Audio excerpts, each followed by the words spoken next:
Parashá Tesab. Un fuego permanente mantendrá encendido sobre el altar y no se apagará. Bienvenidos a un pasuk para el alma. Esta semana nos toca Parashá Tesab. Dice el Zohar que por qué la expresión permanente fue incluida en este lugar. Más bien debería decir que un fuego se mantendrá encendido sobre el altar permanentemente y no se le apagará. Esto se refiere a que la Torá, que se denomina fuego, ya fue dicho acerca de ella que acaso mi palabra no es como el fuego, dice el Eterno, y como martillo que despedaza la piedra. Jeremías 23:29. Y está escrito en esa relación con las palabras de la Torá que la pronunciarás de día y de noche, es decir, en forma permanente. Está escrito en el versículo en relación con el fuego mencionado que no se le apagará. Ciertamente que el pecado no apagará el fuego de la Torá, ya que la Torá es eterna y el fuego no se apagará jamás. Pero el pecado apaga la irradiación de la luminosidad del precepto, que ilumina a la persona, y aquel que comete un pecado que apaga el precepto, o sea que su lámpara, quien comete un pecado equivalente al precepto, que es capaz de apagar el precepto, así también se apaga la lámpara, que es su alma. Ya que el alma se denomina lámpara, como está dicho acerca de ella, la lámpara del Eterno es el alma del hombre. Es decir, a través del pecado, se ocasiona que el alma se apagara y se apartara de su cuerpo, provocando la muerte de su cuerpo, pero no el tronchado de su alma, y este se denomina apagado, ya que el cuerpo queda a oscuras por causa de que el alma sale a los exteriores. Y así ocurre también aquel que a través de sus pecados que provoca la presencia divina se aparta de su lugar, o sea que el trono. Esto provoca el apagado y el oscurecimiento de su lugar, ya que la oscuridad no es solo la ausencia de luz, sino que además tiene una presencia concreta que se posa donde antes había luz. Y la oscuridad es el pecado, o sea, el otro lado, que viene para posarse donde antes estaba la presencia divina. Y a esto se refiere el misterio de lo que está escrito. Y la sirvienta cuando hereda a su ama. La sirvienta es la corteza impura denominada clipá a causa del pecado cometido, y hereda, en lugar de su alma, es la presencia de la Shejina. Ahora bien, hay diferencia entre los preceptos realizados por los iletreados y los preceptos realizados por los letreados que estudian la Torá. Y esto es así porque la separación de la presencia divina, que se denomina precepto, se produce únicamente por el flanco de los iletreados, que no estudian Torá. A ellos el pecado les apaga el precepto, es decir, en lugar de aferrarse a su alma, se aferran al otro lado, ya que el precepto es un comienzo que no fue cumplido como es debido en aras de la santidad, sino por otra razón como el tipo de intenciones, y por eso, cuando cometen un pecado, éste se apaga. Ese iletreado permanece en la oscuridad. Esto es así para que se cumpla en ellos lo que está escrito. Él guarda los pies de sus piadosos, y los malvados fenecen en tinieblas. Lo que está escrito es que los malvados se refiere a los iletreados, es decir, los iletreados en la oscuridad del otro lado, pero con respecto a los poseedores de Torah, no hay apagado para el precepto de ellos jamás. Y si cometen un pecado que provocan el apagado del precepto y dejan de irradiar luminosidad en el cuerpo de ellos, eso no será definitivo, ya que finalmente volverá a iluminar, pues estos resguardados por el mérito de la Torá, pues ellos con la iluminidad a la presencia divina, que se denomina precepto, con numerosos misterios de la Torá, pues la luz, Or, se denomina secreto, ya que el valor numérico de Or es 207 y el valor numérico de Ras también es 207.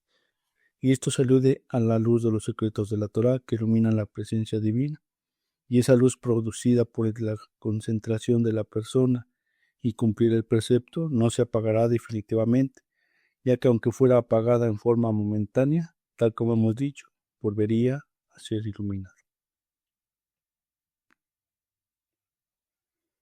Esto que hemos dicho es así en relación a los letrados comunes que estudian la Torá, pero aquellos letrados que siempre estudian la Torá y están en su profesión y enseñan a los demás, ellos no están obligados a cumplir todos los requisitos por todos los preceptos, sino preceptos específicos y el cumplimiento de los preceptos de la Torá que cumplen esos sabios. Es para ellos Torá, es decir, que se les considera como estudiado de Torá, pues ellos no tienen otra profesión fuera de la Torá. Por eso la noche y el día no se le apagarán la luz de la Torá de ellos, pues ellos cumplen con lo que está escrito acerca de ella, la pronunciarás de día y de noche. Se ocupan del estudio de la Torá permanentemente para ejercer dominio sobre ellos, y en relación con esto, los letreados están escritos: un fuego permanente se mantendrá encendido sobre el altar y no se les apagará. Por eso fue dicho acerca de la Torá, y el humo, es decir, el aliento que sale de las bocas de ellos al pronunciar las palabras de Torá que estudian, es el humo del orden, es decir, ascienden a lo alto de forma recta, transparentando los cielos, como un humo de orden del templo sagrado, que jamás fue vencido por el viento, tal como fue enseñado. 10 milagros fueron hechos a nuestros ancestros en el templo sagrado. No abortó jamás una mujer en causa del aroma de la carne de las santidades, y no se descompuso la carne de las santidades, y no se vio una mosca en el lugar de los sacrificios, y no le sobrevino una efusión seminal involuntaria al sumo sacerdote en el día del perdón, y las lluvias no se apagaron en fuego de las maderas del orden, y el viento no venció la columna del humo. Es decir, su estudio de la Torá es como el humo del orden a través del cual ascendían las aguas femeninas al respecto, pues a través de esto los letreados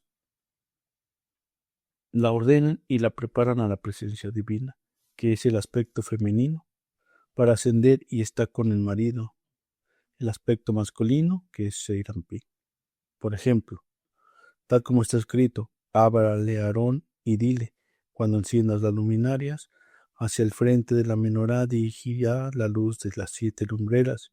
Se refiere a la luz de la Torá a través de la cual se ascienden aguas femeninas al aspecto femenino de Malhut, para que una con el aspecto masculino inferior, ya que fue dicho acerca de ellas, las aguas femeninas. Y tú ordenarás a los hijos de Israel que tomen para ti aceite de oliva puro machacado para la iluminación, para encender la lámpara de la forma continua. Pues a través de la luz de la Torá que se estudia en forma continua, se enciende y se eleva la lámpara para forma continua, ascendiéndose así las aguas femeninas del aspecto femenino interior. Y con respecto al humo del orden del altar exterior y la nube del incienso del altar interior, se compara con el estudio de la Torá, pues el humo, que es el aliento que sale de la persona en el momento en que estudia Torá, asciende según el misterio de las aguas, similar al humo del orden del altar exterior y la nube del incienso al altar interior. Y ese aliento se despierta del corazón, que es la sefirá divina, o sea, de la generosidad, es decir, Israel el anciano y Tebuná hacia la sefirá de Jodma, de la generosidad. Y este es similar al ascenso de la nube, que está asociado con el ascenso de las aguas femeninas, ya que el despertar de la nube es el despertar del corazón. Para entenderlo mejor, es aquel que está lejos de la vida de la Torá y de lo espiritual. Él piensa que ya no tiene ninguna relación con lo sagrado, y a él le decimos que no estás perdido. El fuego no se extinguirá aún en un estado de impureza. No veas tu deplorable estado actual, y con certeza no se extinguirá. Procura que tu fuego interior no se apague continuamente, avivando el fuego perpetuo para que el fuego divino que hay dentro tuyo no se extinga. Este esfuerzo resultará en que finalmente el no se extinguirá, como lo interpreta el Magid, que el no de todos los aspectos indeseados y negativos que resultan la impureza serían extinguidos. Este dicho del Maguid nos enseña que para extinguir el no, debe haber infinitamente un fuego perpetuo, continuo y entusiasmo, y dedicación en el estudio de la Torá y la observación de las misbot. No basta que en una época del pasado o incluso apenas en un instante antes, la persona haya tenido entusiasmo en la Torá y las misbot. El apasionamiento debe ser perpetuo, permanente, pero si en nuestro servicio al Eterno somos fríos tan solo por un instante, en ese segundo el no puede aprovechar y entrometerse en la mente y el corazón de la persona. Esta es también la razón por la cual la misbah de recordar lo que hizo Amalek es una obligación de todos los días. Debemos recordar para no permitirle a la frialdad de Amalek tener influencia sobre nosotros, siquiera por un instante, como está escrito, un fuego perpetuo sobre el altar y no se extinguirá. Otro concepto es desarrollar vínculos al fuego perpetuo. Este fuego constituye la preparación para el fuego de lo alto. Como dicen nuestros sabios, que si bien el fuego del altar desciende del cielo, es obligación de los cuamín, o sea de los sacerdotes, atraer del fuego común. Esto significa que el fuego de abajo, que alude a las participaciones del ser humano, es una preparación y sirve como iniciativa desde abajo para atraer el fuego del cielo. Sin embargo, cuando es factible atraer el fuego del cielo, exclusivamente si el fuego de abajo que lo precedió fue íntegro y perfecto, solo entonces se atrae el fuego de lo alto. Este último concepto lo vemos implícito en las lecciones de la Torá que damos lectura en esta semana de Tesapa. En los días de la inauguración del Mishkan, cuando todo el santuario y en sus enseres, incluso el altar, ya habían sido confeccionados y completados y estaban presentes Moshe y Aarón en persona y no otros sacerdotes, incluso ya se habían ofrendado sacrificios. No obstante, y después de todo, la Shejinah no había descendido y no moró en la obra de sus manos, es decir, no se percibía la presencia manifiesta del Eterno en el santuario, pero aún quedaban vestigios espirituales del pecado del becerro de oro. Fue exclusivamente en el 8º día, cuando en la ofrenda del fuego de abajo que ofreció Moshe y Aarón habían llegado a su culminación y con lo que la acción humana había logrado su perfección, eso consumió todo el no y anuló completamente el efecto del pecado del becerro de oro. Recién esa instancia es un fuego que salió del Eterno y la Shejinah moró en la obra de sus manos. Ahora bien, ¿en qué consistía la extraordinaria particularidad del fuego celestial? Que para traerlo era que la abodá del fuego de abajo fuera perfecta. Los seres creados son limitados y el servicio al Eterno por parte de ellos junto a su alcance, y un efecto espiritual del mismo también es limitado, pues por sí mismos carecen de existencia eterna, dado que toda cosa limitada por naturaleza, con el correr del tiempo se debilita y perece. Para que la abodá y su efecto espiritual sea algo eterno, debe haber una proyección de luz divina desde lo alto, pues el Altísimo en un carácter del Todopoderoso no tiene en absoluto restricción alguna, pues nada ante él es imposible, de modo que puede proveer eternidad, un acto humano que por peso propio es limitado y está sujeto a las condiciones de la naturaleza. Por ello que durante los 7 días de la inauguración del Mishkan era erigido y desmontado cada día, pues por parte de entidades creadas es imposible que algo exista y se sostenga verdaderamente del modo estable, sin interrupciones, en el 8º día, cuando moró la Shejinah, y un fuego salió del Eterno, solo entonces el Mishkan fue erigido, y luego no lo desmontaron. En esa instancia el Mishkan fue erigido verdaderamente para siempre con el toque de eternidad desde lo alto. Teniendo en cuenta lo explicado hasta aquí, comprenderemos también que en el sentido conceptual de los 7 días de la inauguración y el del 8º día, el hecho de que el fuego celestial descendió solo recién al 8º día, la explicación es que un concepto sabido que 7 son los días que componen el círculo normativo de días, es decir, todo el que se relaciona con la naturaleza y las dimensiones creadas, y por otro lado, 8 hace referencia a todo lo que trasciende en este ciclo. Es la luz divina quien trasciende de los mundos creados tanto físicos como espirituales, y este es el tema al que alude un fuego celestial, es decir, la luz divina infinita, aquella que está más allá de todas las dimensiones de la creación, como por fuera de esta, por así decirlo, toma cuerpo y se materializa el fuego que desciende de lo alto. Sin embargo, y a pesar de que los seres creados por sí mismos no pueden acceder a lo eterno, no obstante, tal como se mencionó antes, la proyección del fuego celestial se produce exclusivamente una vez que la boda terrenal del judío, como su fuego de abajo, es perfecta. Esto quiere decir que cuando el judío, como ser creado, hace todo lo que está a su alcance, a pesar de ser él y su servicio limitado y el Todopoderoso lo confiere con un fuego celestial, el Eterno le concede toda la posibilidad de sentido a él.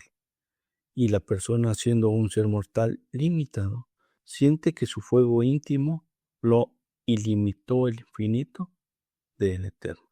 Este concepto está también insinuado en el término Tamid, perpetuo, que dice que este versículo es un fuego perpetuo y arderá. Tamid significa también sin límites. El tiempo en sí mismo, en vista de que se compone de circunstancias limitadas, tiene un límite. No obstante, a través de la perfección de la boda, o sea, de un fuego de abajo, el judío atrae el plano ilimitado y la dimensión infinita que trasciende del tiempo, y es más, esa dimensión atemporal se proyecta en el tiempo y lo permea de modo que el tiempo, compuesto por fracciones ilimitadas y sin abandonar características originales tal cual es, se une y se ensambla y contiene la inmensidad de lo que trasciende y se transforma en el eterno. En el mundo en que vivimos, esto se visualiza como cuando en la naturaleza se vislumbra un éxito que trasciende del orden natural de las cosas. Es decir, cuando el judío en su servicio al Eterno entrega todo de sí, lo máximo de sus fuerzas y más, entonces, como ven por los canales naturales, le suceden cosas increíbles y tienen éxito más allá de cualquier cálculo o conjetura. Cada judío debe saber que es un Mishkan y Mikdash. Para el Eterno bendito sea, como está escrito, harán para mí un santuario y lo moraré dentro de ellos. Quiere decir que dentro de cada integrante del pueblo de Israel debemos ser conscientes que toda vez que con la abodá de la persona falta el fuego y el calor de la vitalidad entusiasta, si bien él estudia Torah, observa Misbot y posee en su interior todo lo que había en el Mishkan, no obstante, por cuanto que no tiene vitalidad y entusiasmo en su judaísmo, la Shejina no podría morar en él, y puede ser incluso que haya en él cierto vestigio de un pecado del becerro de oro. La Torah y la Misbot deben ser observadas con ardor y vitalidad, con todas las fuerzas de las dimensiones del estudio de la Torah, la plegaria y los actos de bondad. Pero se refiere al cumplimiento de todas las Misbot. En relación a la Torah, no debemos contentarnos y cumplir con nuestra obligación al estudiar un capítulo por semana y otro por la noche, y dejar todo el resto del día sin ningún tipo de conexión con la Torah. El estudio de la Torah no debería de ser en voz baja, en susurros, sin conectarse uno mismo con el tema.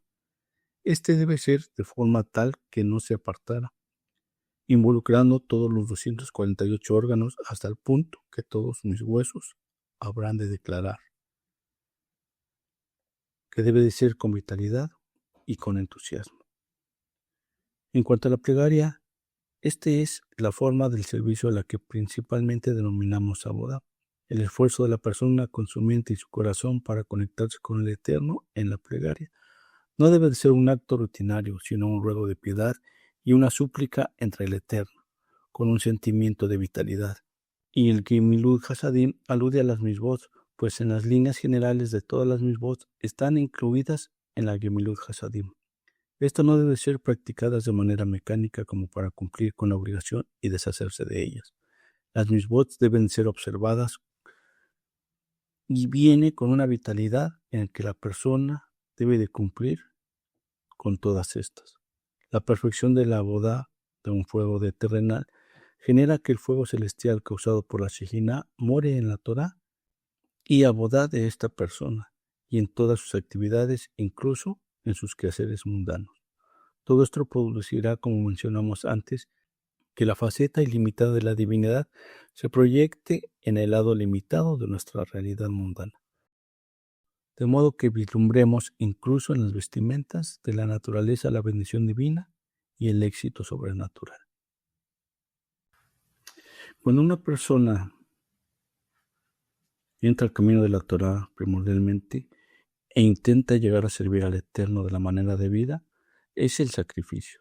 Hay diferentes clases de sacrificios, por ejemplo, el sacrificio Hatat, que se lleva cuando una persona peca, y otra clase que se lleva por una propia iniciativa, sin que exista ningún pecado que le proceda. El Eterno no pide que le llevemos sacrificios, cada persona está de acuerdo con su situación personal.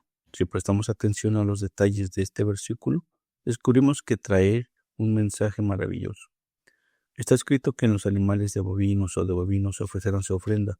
La palabra animales alude a los aspectos animales que viven dentro de la persona y se entiende que debemos de sacrificarlos para poder cumplir con la palabra divina. De hecho, la persona fue creada similar al animal y está escrito en Job 11:12. Un asno salvaje es el hombre cuando nace.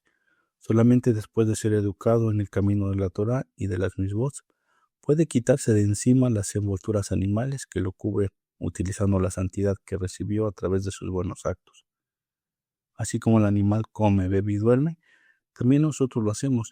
Lo que verdaderamente diferencia a la persona es la fuerza de la palabra que nos otorga el Creador, al insuflar dentro de nosotros un espíritu de vida. Cuando la persona utiliza la fuerza del habla de una manera santa estudiando Torá, se quita de encima esos aspectos animales que vienen de cada uno.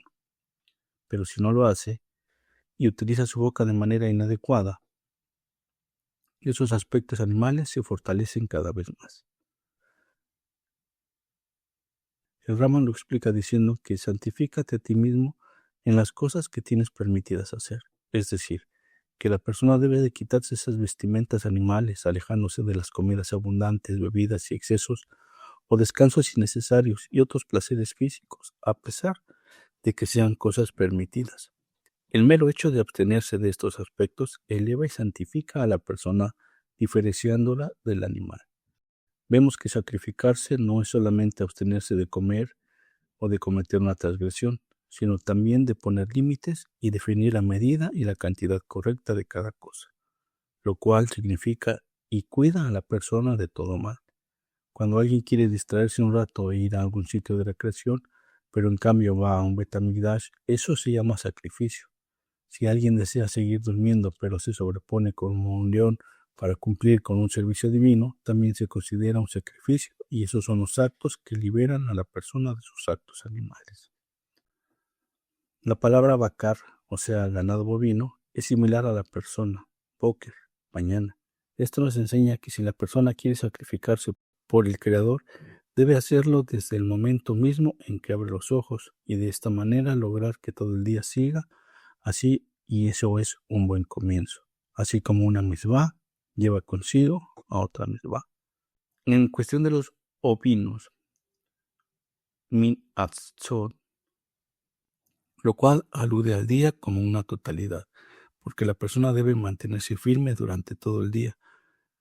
Su decisión de sacrificarse para hacer lo correcto ante los ojos del Eterno, y no debe conformarse pensando por qué haberse sacrificado por la mañana levantándose tan temprano, o por haber hecho alguna otra cosa. Ya cumplió con su obligación. El sacrificio se expande durante el transcurso del día, y desde el cielo ayudan para que pueda cumplirlo con su tarea.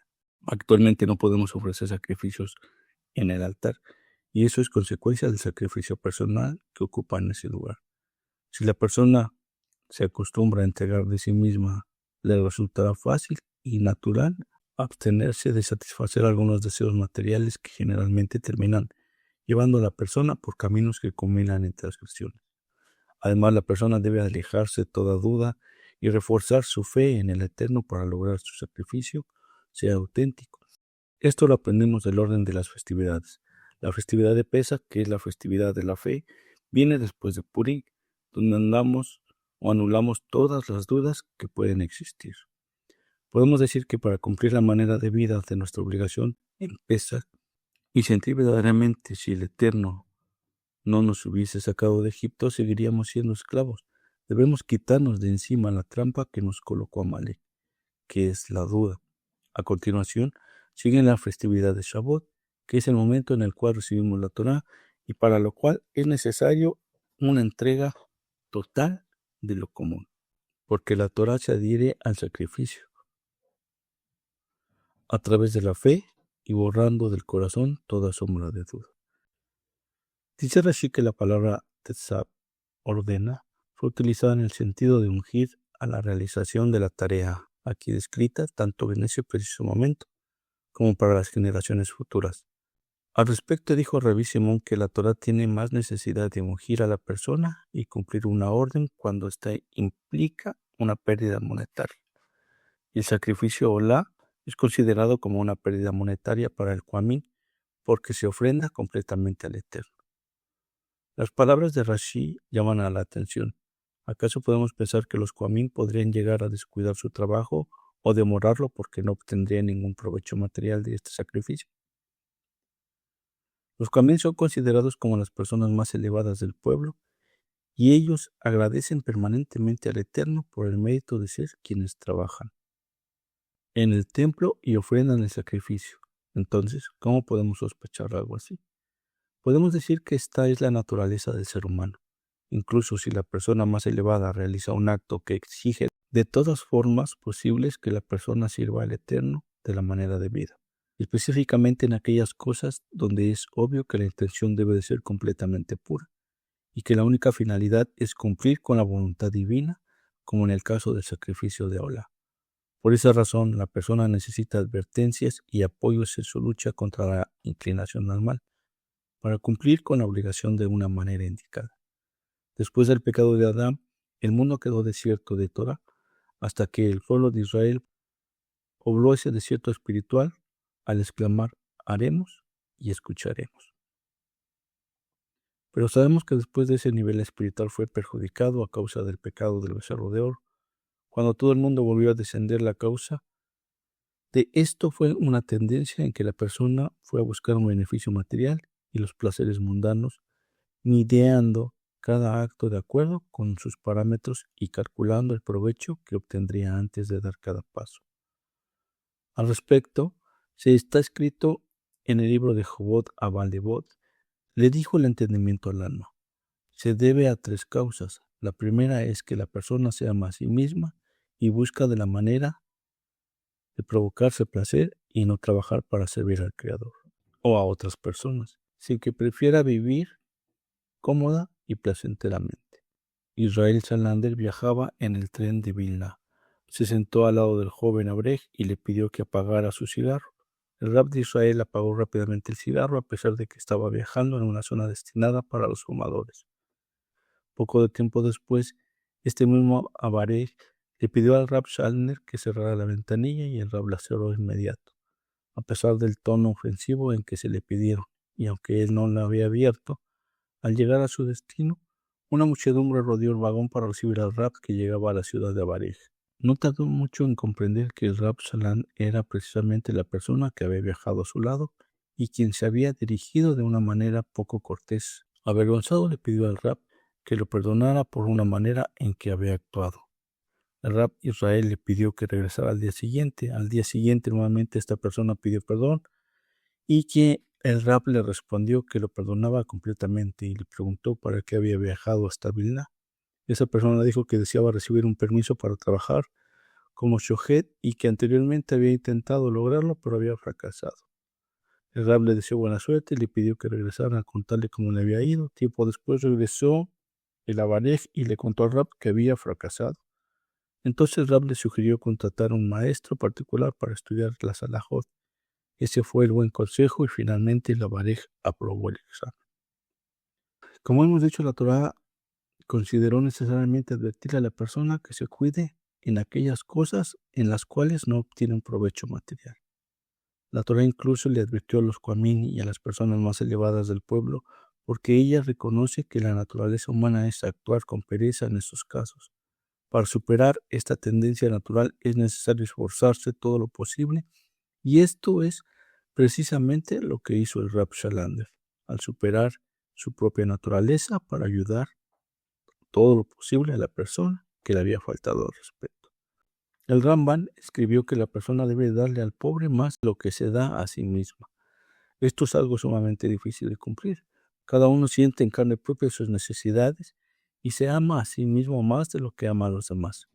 Además, como ya dijimos, la persona necesita que le alienten a actuar en aquellos casos que pueda llegar a provocar una pérdida, específicamente si se trata de una pérdida monetaria, ya que lo habitualmente es que las personas valoren mucho su dinero y corran detrás de él. En la Parashá de Amor está escrito que di a los Cohen, hijos de Aarón, y les dirás: ninguno de ustedes se hará impuro entre su gente por una persona fallecida. Y ahí explica que el hecho de que aparezca la expresión di seguida de y les dirás fue para advertirles a los grandes con respecto a los menores. Me parece que es una explicación a esto en que ese momento en el cual se advierte a una persona a sí misma y se impulsa a cumplir una misma con intención pura en aquellas cosas consideradas como grandes. También actuará de la misma manera en los aspectos más pequeños, a medida de que la persona sea más cuidadosa en sus actos más grandes y que los haga de una manera pura, como sería cuidadosa con respecto a las misbots más pequeñas y cotidianas en los cuales se une al ser cuidadoso.